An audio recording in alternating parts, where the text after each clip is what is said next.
O Afundanço. Olá, sejam bem-vindos a mais um episódio de O Afundanço. Eu sou o Luís Janes e hoje, já no novo formato, vamos dar uma vista de olhos ao que se passou no último jogo de séniores de equipas solistas no panorama nacional. Sendo que vamos, neste programa, começar a fazer igualmente um balanço do que foi a temporada que agora terminou. Para esse efeito, estive à conversa com um dos treinadores mais carismáticos do nosso basquete, o professor Luís Francisco, responsável da Escola André de Rezende, em Évora, que nos fez um resumo de como viu a temporada agora finda, aproveitando igualmente para tocar em vários outros temas, alguns deles bastante sensíveis. Não percam a nossa conversa. Mas, antes de ouvir o Luís Francisco, vamos dar destaque a mais uma conquista do basquete algarvio. Desta vez, tendo como protagonista o imortal Sub-23, que, como toda a gente sabe, foi apurado para a final nacional da Primeira Divisão Nacional. E venceu essa prova, tendo batido na final o Sporting de Braga por 69-66. Desde este espaço, endereço os meus parabéns a toda a estrutura do Imortal por mais esta brilhante página escrita esta temporada. E quero dedicar especialmente os meus parabéns aos jogadores, treinadores e dirigentes que trabalharam para que este título fosse possível. Em relação ao jogo, foi uma partida muito disputada, com o ascendente inicial do Braga a que o Imortal conseguiu responder e bem, tendo terminado a partida por cima. Os destaques deste jogo foram para Broderick Robinson do Braga como melhor marcador da partida com 25 pontos. Enquanto pelo lado do Imortal o melhor marcador foi Diogo Seixas com 24 pontos. Como destaques da partida tivemos pelo Braga o já referido Broderick Robinson com os seguintes números: os já citados 25 pontos, a que juntou 8 ressaltos, 5 assistências, 2 roubos de bola e 25 pontos de valorização, que foram exatamente os mesmos pontos de valorização conseguidos por Jonathan Silva, que com um duplo-duplo de 10 pontos, 12 ressaltos, 4 assistências, 1 roubo de bola e 2 desarmes de lançamento conseguiu os ditos 25 pontos. Agora, são férias para todos e na próxima época, falando das equipas que nos são próximas, o Imortal vai ter uma tarefa hercúlea, pois vai ter 2 equipas na Liga Betclic, masculinas e femininas, e uma equipa na Pro Liga. É obra. Sabem qual é a única outra equipa que pode apresentar esse estatuto? Pois é o Benfica, que garantidamente tem outras armas que a equipa algarvia não tem. No entanto, bom trabalho do Imortal, pois a juntar a estas equipas conseguiu chegar às fases finais em sub-16 femininos e sub-18, portanto sub-18 masculinos e sub-16 femininos, assim é que está correto. E então, agora sim, vamos ouvir o professor Luís Francisco, que nos fez assim o balanço do clube para esta época. Pelo clube, pronto, foi claramente um grande sucesso que nós não, como já disse várias vezes, nunca imaginámos. Os dados no final do ano mostram coisas interessantes. Mostram uma coisa, houve um dos dados que a Federação nos transmitiu a semana passada que eu não sabia e que deve fazer refletir. O terceiro jogo com mais visualizações na FPV-TV da Primeira Divisão, o terceiro mais visto foi o da André de Rezende que Ferragudo. Ora, como é que uma equipa do interior, uma equipa que estudou agora, consegue ter tanta gente a ver os seus jogos? Isto tem que ter uma explicação que vai para além do basquete. Ou seja, conseguimos surgir num panorama mais interessante e fazer com que ex-alunos, ex-atletas, pessoas do Alentejo tivessem a curiosidade de tentar lá ver que isto foi a minha escola, eu andei ali, porque não é normal, com tantos jogos na televisão da Primeira Divisão, com equipas como o Quinta dos Lombos, equipas do Norte, porque é que havia de ser a equipa do Alentejo e um jogo realizado no Alentejo que teve tanta gente a ver. E a única explicação que encontrei é essa, ou seja, não foram as pessoas que queriam ver o resultado do jogo em si, era talvez a curiosidade de ver, deixa lá ver a minha escola, ou a escola onde eu estudei, ou a clube da minha cidade. Ou o facto de ser a primeira vez que alguma vez aconteceu uma equipa de Évora estar a disputar uma primeira divisão feminina? Com ideias de subir, com a hipótese pelo menos dessa situação acontecer, pode ter sido.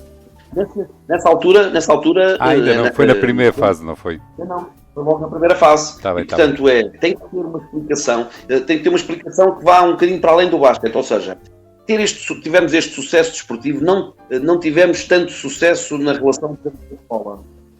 Ou seja, o único que não conseguimos ainda conquistar foi a escola. Temos imensos problemas Da semana passada, a direção da escola proibiu os atletas dos séniores de ajudar nos treinos dos miúdos, só pode lá estar o professor. Ainda tem esta mentalidade muito retrógrada, e isto é muito difícil e cria muitos problemas para o desenvolvimento do desporto. Numa escola onde tu és professor. Uma escola mas isto Santos da Casa não fazem milagres. Sim, mas há essa ligação ainda por cima, não é? Pois é. Num clube que tem 50 anos, este clube é dos anos 80, não é de agora. Sempre ligado a essa escola. E, portanto, temos tido sucesso desportivo, temos tido grande sucesso junto das várias gerações que vão passando, mas a cidade, neste aspecto, não tem evoluído rigorosamente nada. O exemplo mais simples é, eu estou na escola, imagine-se, estava a dar este exemplo, é possível um professor parar um aluno e dizer tu não entras na biblioteca? Isto não faz sentido nenhum. É possível o Teatro Garcia de Rezende fechar e dizer não, olha, agora isto fica fechado durante 3 ou 4 meses, não há teatro durante 4 meses. As pessoas iriam questionar quem é o responsável que tem esta ideia. Pois. Como é que essa estrutura está fechada este tempo todo sem utilização? Como é que um professor, e é o diretor da escola, ou não interessa se é o diretor, se é o vice-diretor, não interessa quem é, mas como é que um professor pode ter a ousadia e a Câmara permitir também que os pavilhões estejam fechados? Não faz sentido nenhum. É uma mentalidade ainda muito atrasada, muito fechada, muito... não, os pavilhões têm que estar abertos. Ontem fui com um grupo de miúdas a Grândola. Reconheço que eu já fui a Grândola, já tinha ido a Grândola 100 vezes. Ontem fui ao pavilhão, deve ter alguns anos, mas eu nunca tinha ido àquilo, só conhecia o municipal. E chega a Grândola, são 9 da noite, e eu vejo centenas de pessoas a praticar desporto numa estrutura enorme, gigantesca. A cidade de Évora tem os pavilhões, só tem os das escolas, e os das escolas estão fechados porque os seus diretores os fecham e a Câmara permite. Aliás, mas mais grave que eu acho é, mas como é que alguém pode estar à frente de uma escola e não ter esta visão da cidade?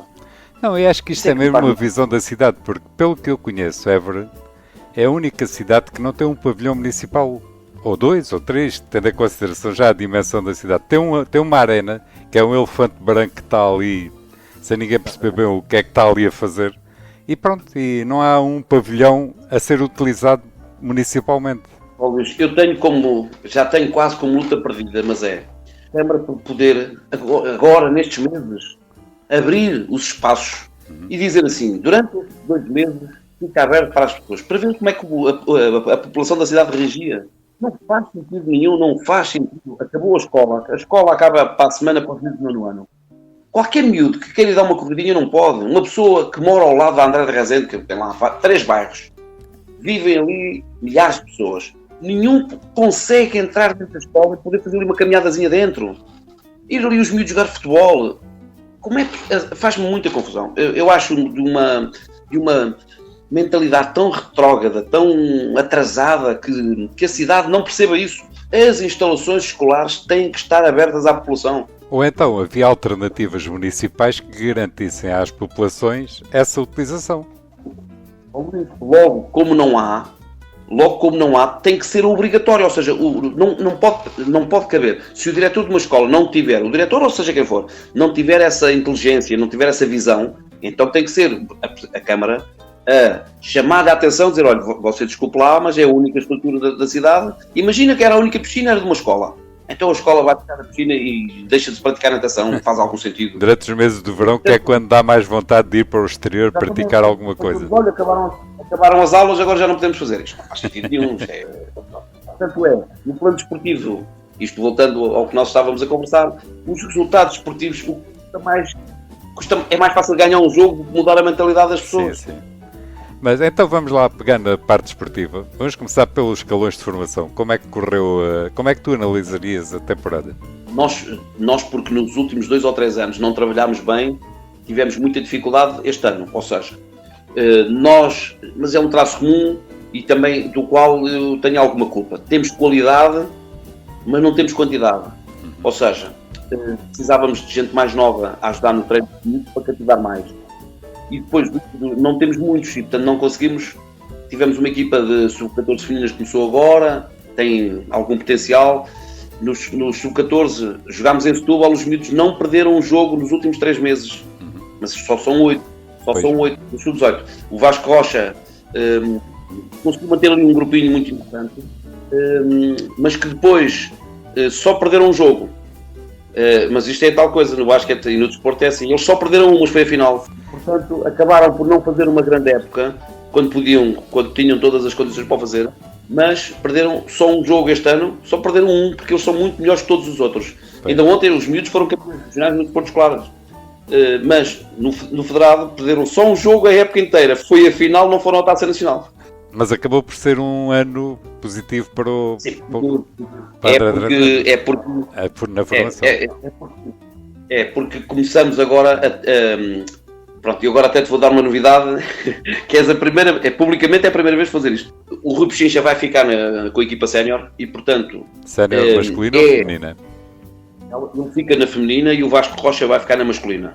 Ou seja, é a primeira vez, este ano foi começar esse passo, o clube não depender de mim, porque se o clube depender de mim, não cresce. Portanto, vamos dar esse passo, eu ficarei o velho senador que vai apoiar no...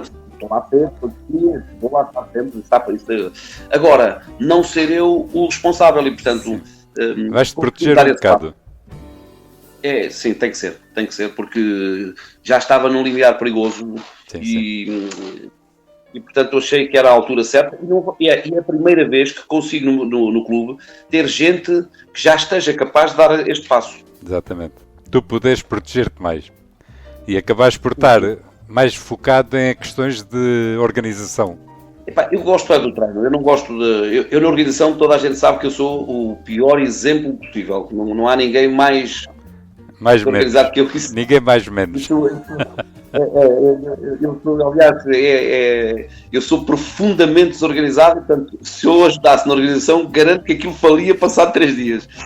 Mas não, consigo ajudar no treino, consigo estar no pavilhão e corrigir pequenas coisas. Consigo, por exemplo, numa das equipas, dar um treino por semana a uma das equipas, e depois no banco.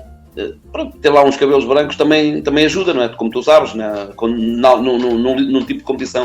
Às vezes o treinador diz uma coisa e se eu disser o mesmo que ele, é diferente. O atleta vai ouvir. E o contrário, se eu disser uma coisa e o Rui Pechincha disser a mesma coisa, se calhar eles ouvem-no a ele. Portanto, convém ter mais gente ali. Mas que não seja para em determinadas alturas poderem conversar os dois e conseguir chegar a pelo menos um para o outro. Nós já fazíamos isso, é só inverter as posições, que é não ser eu o responsável principal e, portanto, estar mais disponível para fazer outras coisas. E já devia ter feito, quer dizer, não devia ter feito porque o clube nunca teve ninguém com qualidade para que eu pudesse fazer, agora tem. Este ano, estávamos a falar de escolas da formação, este ano já começaram a aparecer jovens a treinar as equipas e isso vai aumentar a quantidade de atletas. Por exemplo, um excelente exemplo é o caso da Alissa. A Alissa, pela primeira vez, nós aqui em Évora tivemos um grupo de 20 meninas, nós nunca tínhamos 5. E, na prática é assim, ela ensinou muito basquete às miúdas? Não ensinou. Aliás, ela nos primeiros dias nem queria dar treinos. Mas ela cativou de tal maneira as miúdas, elas gostavam tanto da Alissa, que elas iam para lá e a verdade é que as crianças vão para o basquete por isso mesmo. Portanto, foi muito importante a Alissa, mesmo que não tendo ensinado nada de especial no basquete. A sua presença cativou muitos miúdos. Agregou uma série de miúdos que depois vocês podem ir trabalhar. Por falar nisso, falar na Alissa, e não tem nada a ver com o teu clube, esta semana tivemos uma notícia que é triste, que é o abandono do João Rocha de treinador. Eu já estava a pensar na conversa que ia ter contigo falar isso. Eu acho que é uma notícia triste, porque se há 2 exemplos bons e bem estruturados, a verdade é André de Rezende e é Castelo Branco. E Castelo Branco, o caso do João Rocha, eu estive lá, portanto eu assisti, ou seja, não é constatar, nem a ver de fora. Portanto eu sei, ele tem a chave do pavilhão, ele é um professor universitário, e ele, agora, Luís, vê lá se conheces alguém que faça isto ou em alguma cidade. Ele, professor universitário, levanta-se de manhã e vai dar treinos. Depois, ele, professor universitário, tem a chave do pavilhão e abre. Ele, à noite, vai novamente treinar a equipa. Ele, que acompanha os jogadores. Ora, tu não vês nenhum professor universitário fazer isto em lado nenhum. E, portanto... E como é que o Castelo Branco vai conseguir colmatar uma perca destas?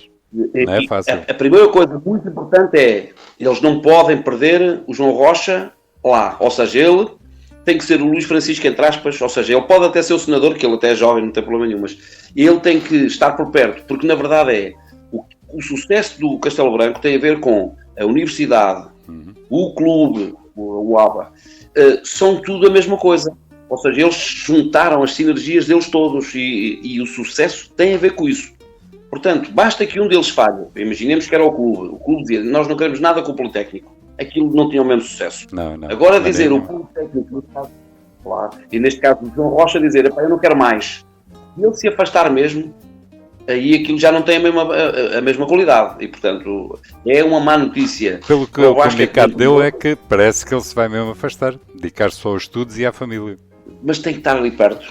Nem que... Eles têm que ir lá buscar a casa, empurrá-lo e dizer, não, tens que estar aqui sentado, nem que esteja só a ver o treino. Mas pode ser que o bichinho fale mais alto.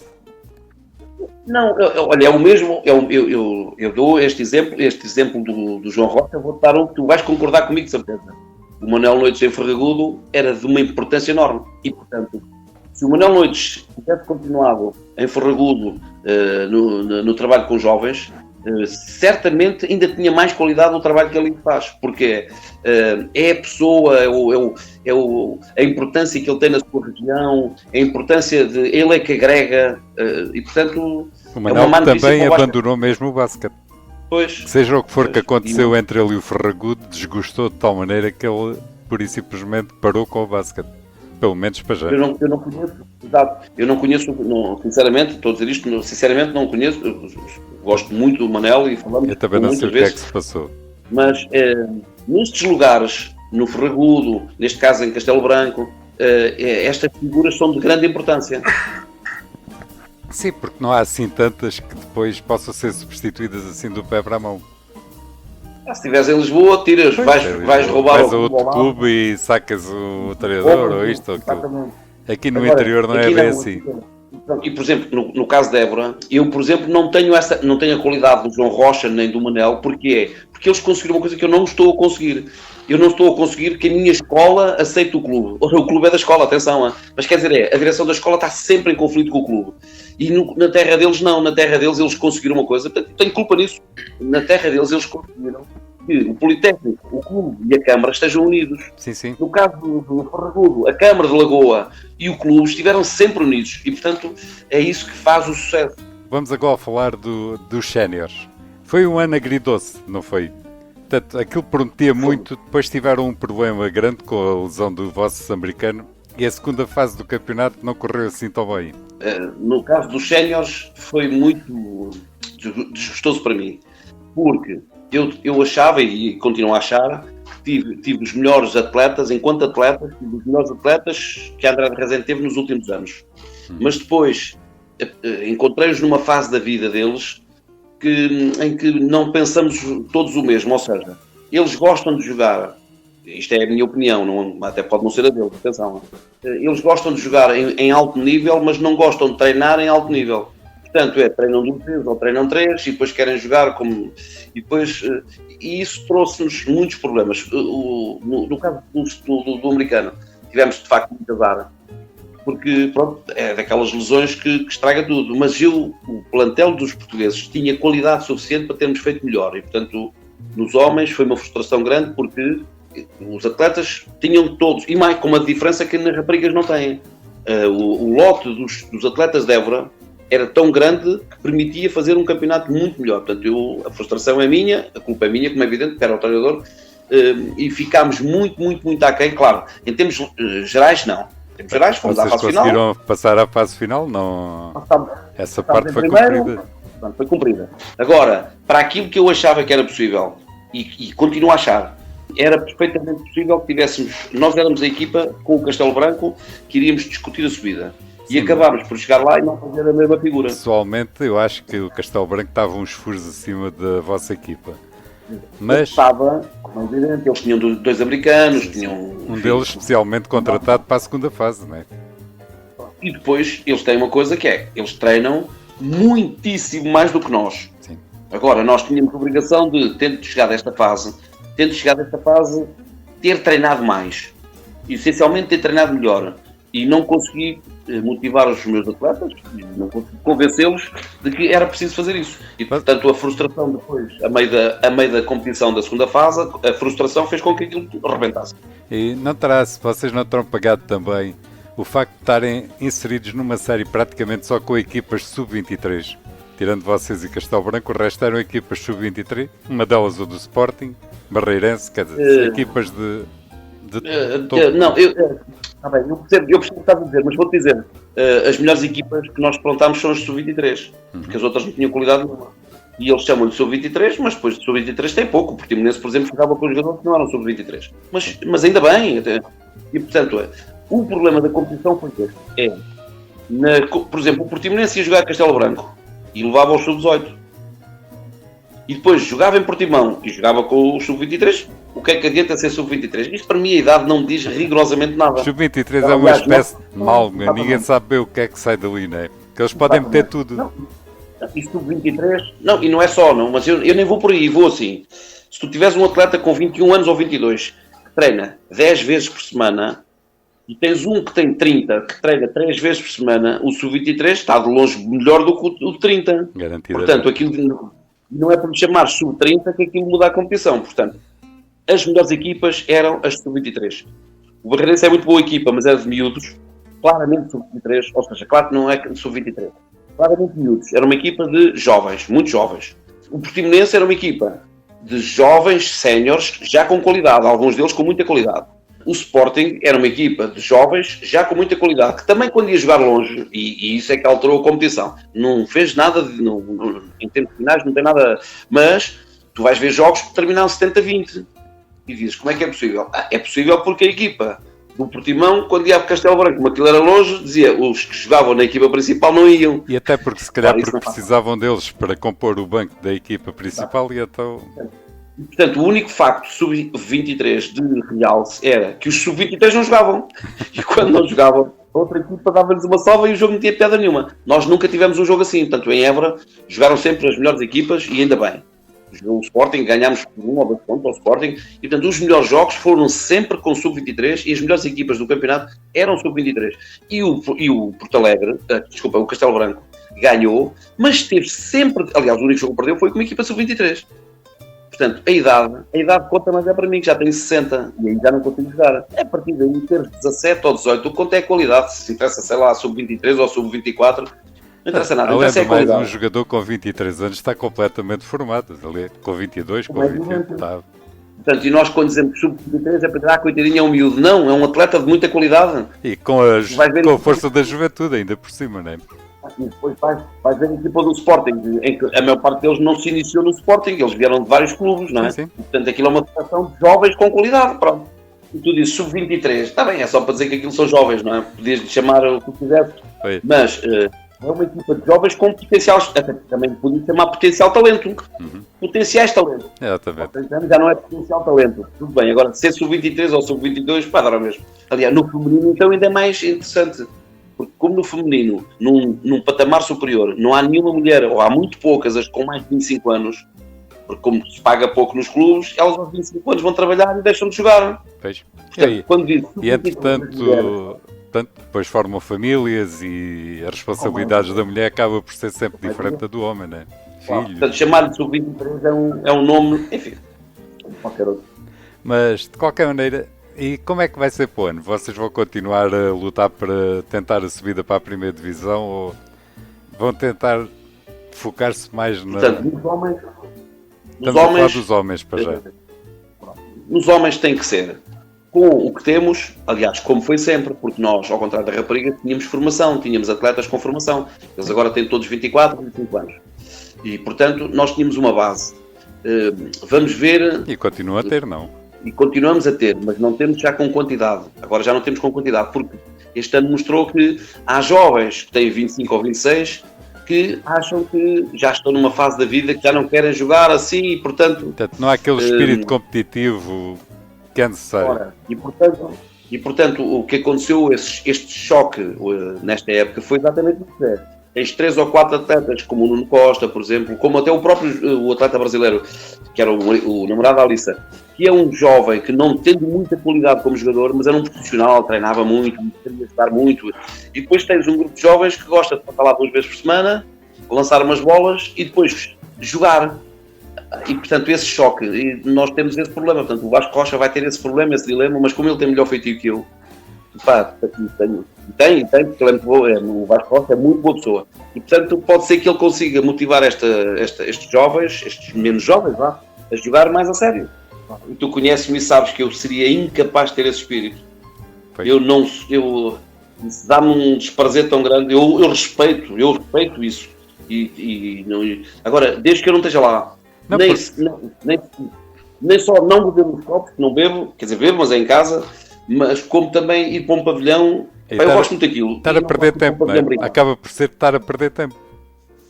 Não, e não é assim, para estes jovens e para esta nova geração, para uma equipa sénior, eu, tu e mais 8 pessoas como nós, formos jogar basquete na CNB2, antes de começarmos a entrar em campo, custa 5 mil euros.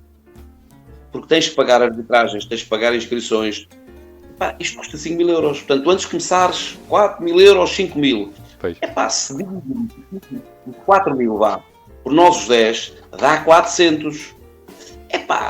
Eu com 400 euros, vamos ali à marisqueira todos os meses, fazemos uma grande jantarada de 400 euros e fazemos como a gente gosta, uma brincadeira, bebemos uns copos. Agora, eu esforçar muito e depois ter ao lado um que geme, mas não se porta, e ter outro que diz, eu tive um atleta este ano que me mandou 80 mensagens, 56 mensagens, estou a exagerar, eu vou falar mais a sério, mandou-me 56 mensagens a dizer assim, hoje não consigo ir, ou não posso ir treinar, ou pá.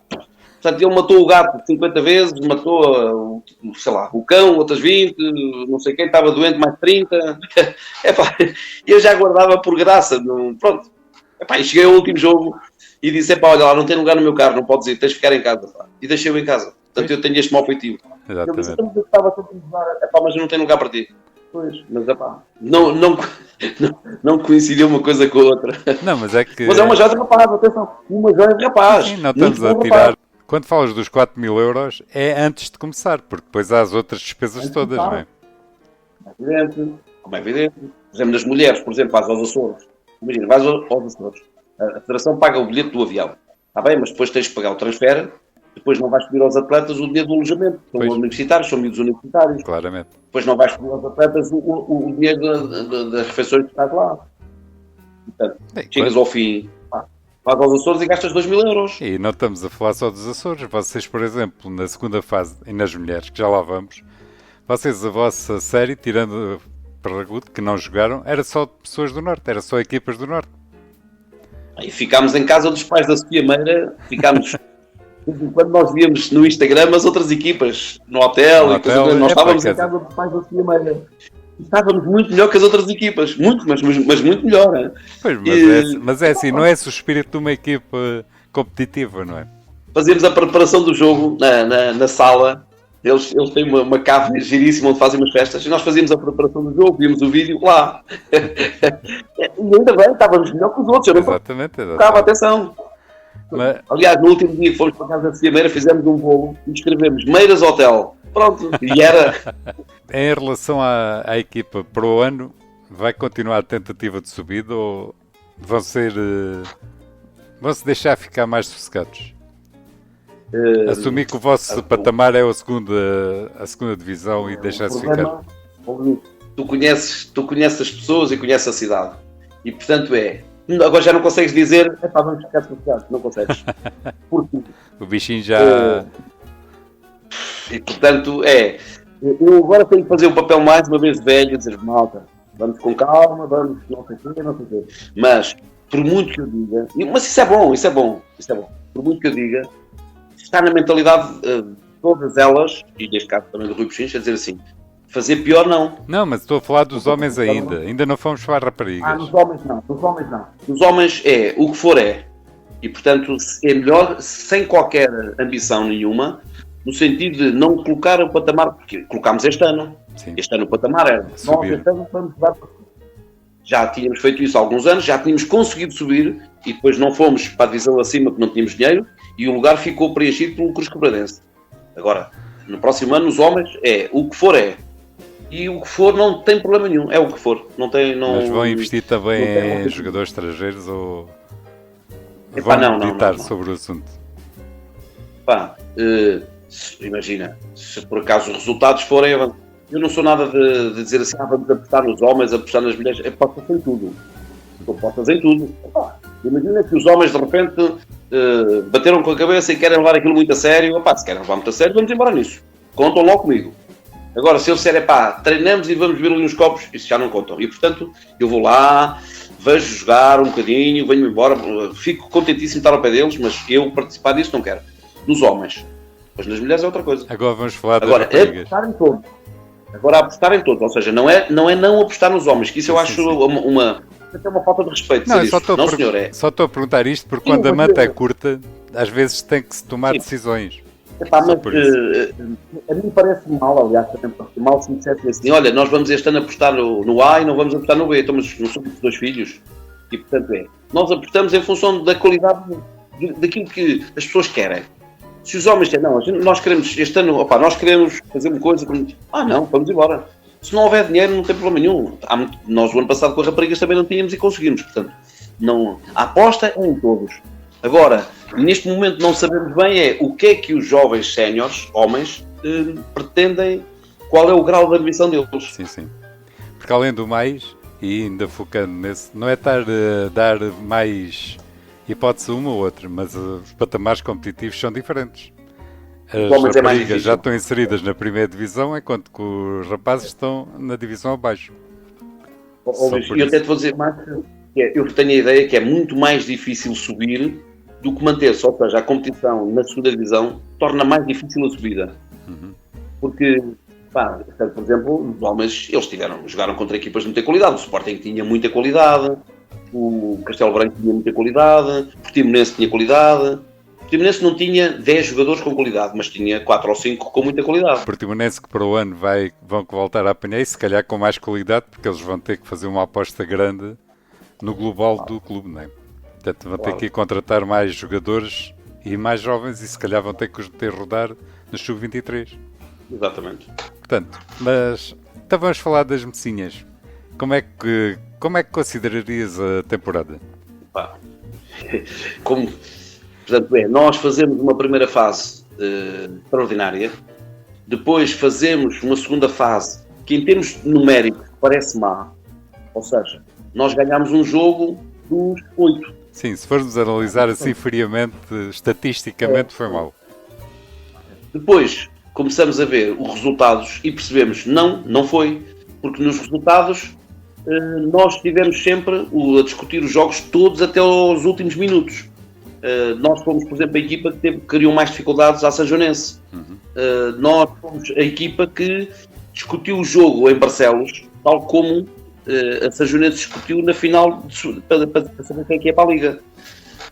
Agora, o que nos acontecia era chegávamos aos últimos 2 minutos ou 3 e não conseguimos aquele passo. E, portanto, o nosso insucesso, e depois acabámos por perder por 10 pontos, 12, mas na verdade o jogo nunca tinha sido assim.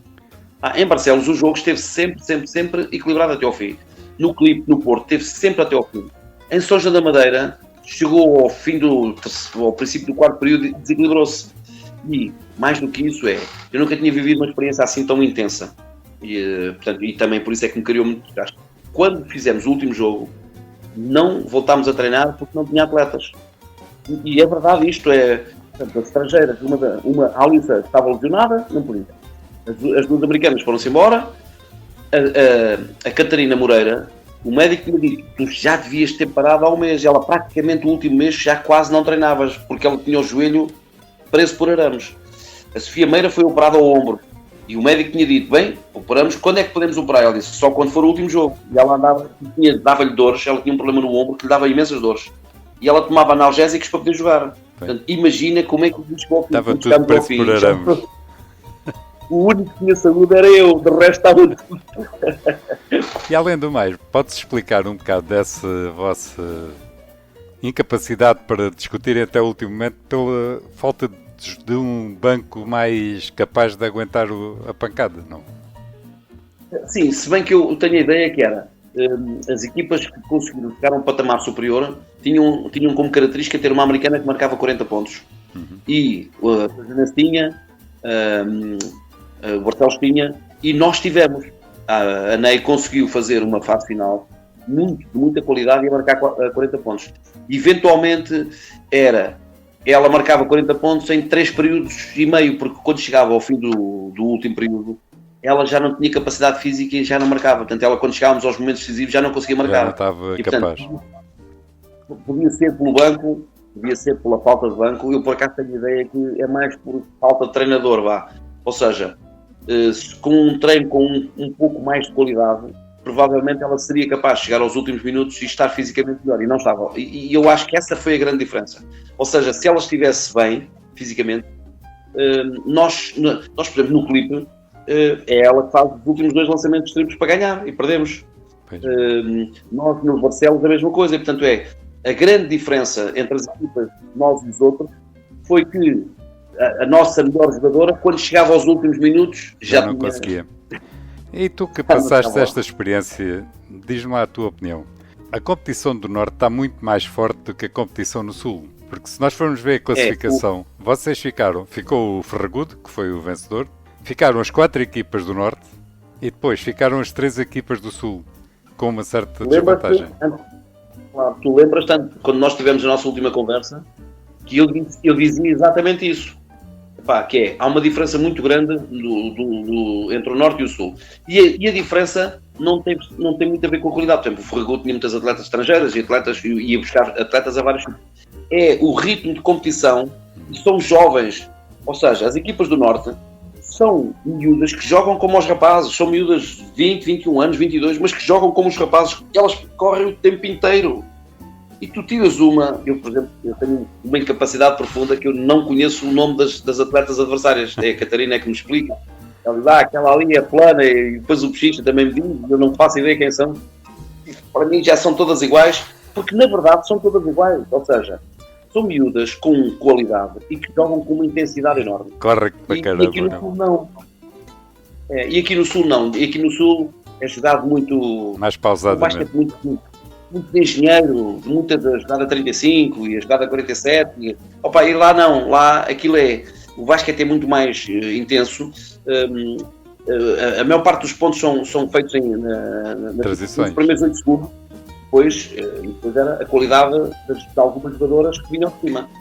O Clipe tinha uma jogadora portuguesa com muita qualidade, mas depois as americanas, que era da Sanjonense, sem serem jogadoras extraordinárias, o que é muito interessante. Porque a americana Armour, da Sanjonense, não é assim um talento por aí além, mas é de uma intensidade física durante o jogo, uma coisa impressionante. Mas mais do que isso, é a americana do Barcelos. Há uma jovem espetacular, de uma educação extrema, corretíssima com toda a gente, incapaz de um gesto menos correto. Mas é assim, se a bola for ao chão 10 vezes... ela está 10 vezes no chão, ela que está lá dentro. Se as colegas dela falharem 30 lançamentos, ela foi 30 vezes ao salto. Como ganhou 10 pés, marcou ali 20 pontos. Como se foi ao chão 10 vezes e ganhou a bola de 3 ou 4, marcou mais 8. Chegas ao fim, ela marcou 140. Sempre. Depois, o único momento mais triste é o momento da final. Não sei se tu chegaste a ver a arbitragem do jogo da final entre o Barcelos e a Sanjonense. Não vi. E aquilo é uma mancha no basquete. Aquilo é uma mancha, aquilo é escandaloso. A americana da Sanjonense sai com 5 faltas e a Sanjonense põe um vídeo de 30 segundos com as faltas que o árbitro marcou. Começa logo por ser estranho, que era o árbitro do primeiro jogo, que já tinha sido contestado, aparece no último sem estar nomeado. E depois eles põem as imagens. Tens que ver, tu e os ouvintes têm que ver. As imagens de ele a marcar faltas da americana da Sanjonense é absolutamente ridículo. Tu percebes claramente que foi o treinador da Sanjonense a dizer: tu não te aproximas da outra, tu não lhe tocas, quando ela se aproximar tu foges. E ela encolhia-se e o árbitro dizia: falta 2 mais 1. A outra tropeçou, a do Barcelos tropeçou no meio campo, foi parar acima da Sanjonense. O árbitro disse: falta da jogadora da Sanjonense. Ela estava abaixo no ar, assim, a outra uma no chão. Lá, aquilo só no futebol, parece assim uma coisa feia. Pá, no basquete não é nada normal isto acontecer, mas aconteceu, e é feio. Tem para o ano. Vamos continuar a ter, agora sim falando das mocinhas para o ano, vamos continuar a ter vontade de subir. Se fizeres essa pergunta ao Rui Pechincha, ele nem vai... Essa pergunta nem se faz. Gostava bastante de fazer, mas não consigo. E portanto todos nós temos a ambição de fazer pelo menos igual a este ano. E eu acho que a forma mais fácil de não elevar demasiado o patamar e, portanto, de não criar uma eventual frustração, porque eu já vivi isso, é vamos fazer pelo menos igual ao anterior. E depois, quando lá estivermos, logo se vê. Ou seja, se tivermos um bocadinho mais de condição, mais de experiência, se conseguimos chegar a este patamar, não tenho dúvidas que fazemos melhor. Agora, temos é que colocar como meta fazer o mesmo. E depois, estando lá, não tenho dúvidas, se fizermos o mesmo, acabamos de fazer melhor. Então vamos falar mais concretamente. Vocês vão continuar a ter problemas em conseguir jogadoras da casa, de base. Vão continuar a apostar em jogadoras estrangeiras. É esse o trabalho que se está a fazer agora. E, portanto, estamos à procura de... Porque também temos um seguinte problema, que é as nossas estrangeiras foram muito cobiçadas. Portanto, nós não temos a certeza de ficar com nenhuma. Gostávamos de ficar com todas elas. Se houver alguma hipótese, se houver alguém a bater, vocês não conseguem ir cobrir nada. É evidente. E, portanto, nós estamos... E essa decisão também não se toma já, porque as jogadoras dizem, na dúvida, por um bocadinho mais fico aqui. Mesmo que os outros me deem um bocadinho mais, eu fico cá, porque, como é evidente, já cá estão há 2 anos. Agora, é possível, por exemplo, a Alissa teve uma proposta que era 3 vezes mais do que ganhava aqui. Pois. E, portanto, só que ela decidiu ir para o Brasil, porque quer tentar entrar em medicina e tem que fazer lá o vestibular. E portanto, a Alice é uma carta fora do baralho no sentido de jogadora para já. As estrangeiras, nós lá só para agosto é que conseguimos ter a certeza que elas vêm ou não, porque a qualquer momento pode surgir uma proposta que nós não conseguimos acompanhar e, portanto, temos que fazer já o plano o B e o C para confirmar que não falha.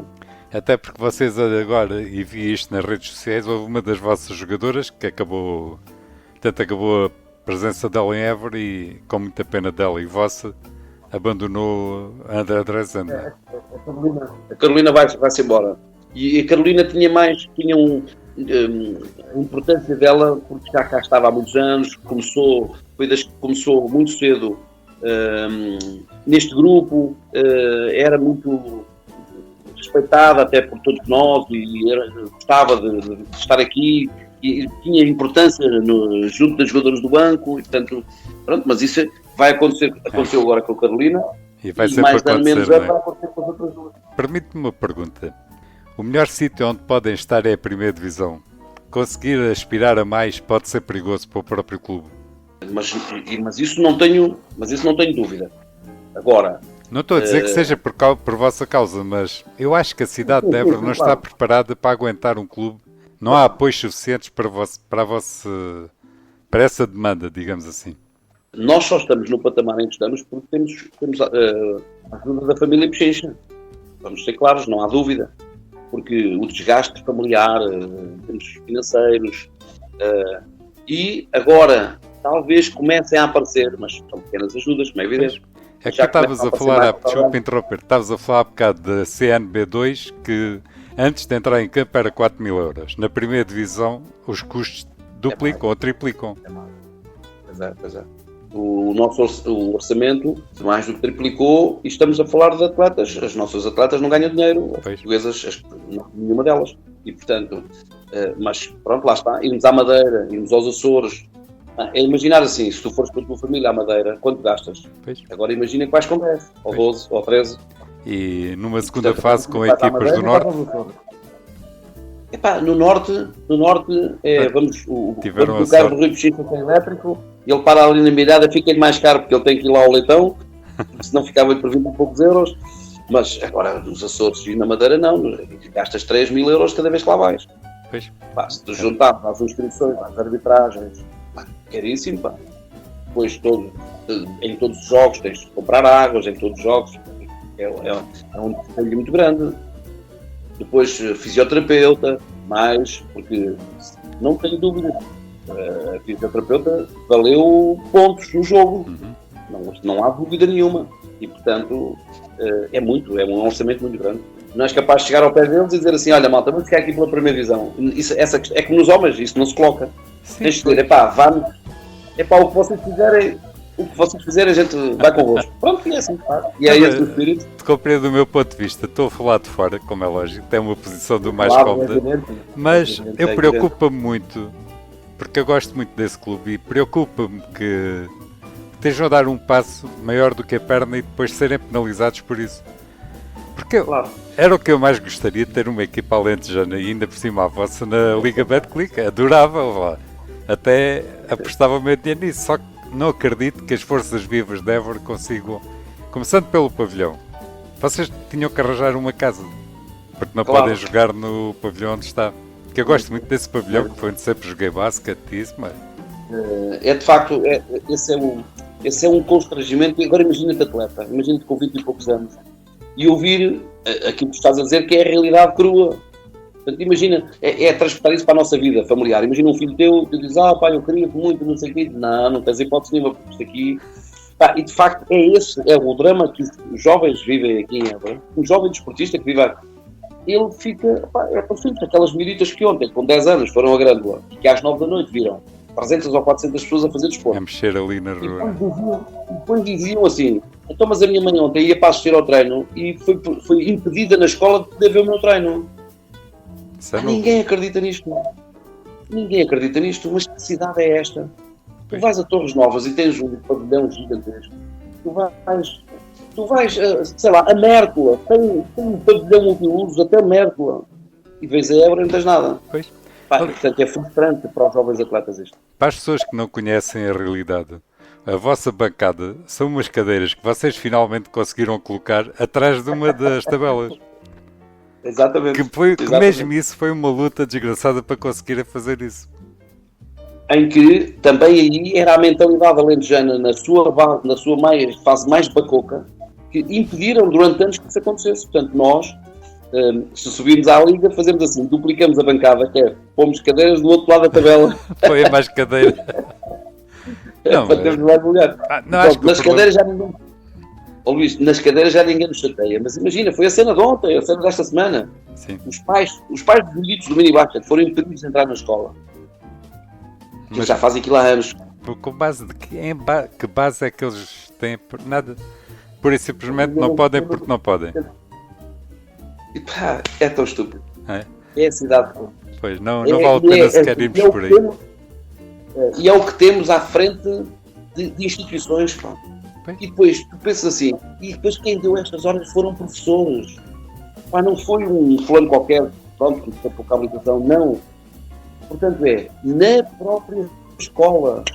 Portanto, a cidade está minada em algum... Enquanto não mudar esta mentalidade, e portanto, não é mudar pessoas, é mudar a mentalidade. Isso é tão difícil. É mais fácil subirmos à liga do que mudar a mentalidade destas pessoas.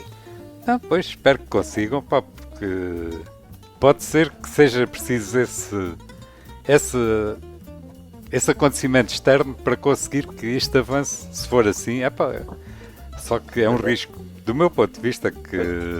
Não, externo. Mas a verdade é, mas também conseguimos mudar alguma coisa quando subimos à primeira divisão. Sim, você já está completamente diferente. Pelo menos já se fala na vossa equipa e no projeto.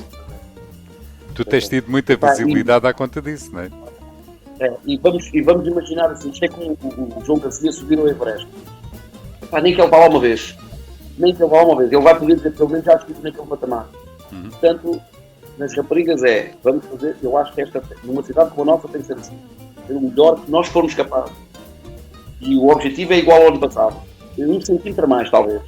Pronto, 1 centímetro a mais. E depois, quando lá estivermos, dizer, ontem fui com as meninas pequeninas, a grande disse, moças, elas nunca tinham marcado mais de 13 pontos. Hoje é para ter que fazer 14. E elas passaram cá já tinham 20. Quando tinham 20, nós dizemos, elas estavam felicíssimas, estavam a levar 50-20, mas não faz mal. Tinham marcado 20 pontos. E agora, estamos a 20, como só estamos no terceiro período, vamos ver se chegamos aos 30. E, portanto, tem que ser assim. Nas séniores tem que ser exatamente a mesma filosofia. Passo a passo. Pronto, Luís, foi um prazer mais uma vez. Não te vou ocupar mais tempo, até porque estás... É sempre um gosto falar contigo. E assim chegamos ao fim de mais um programa.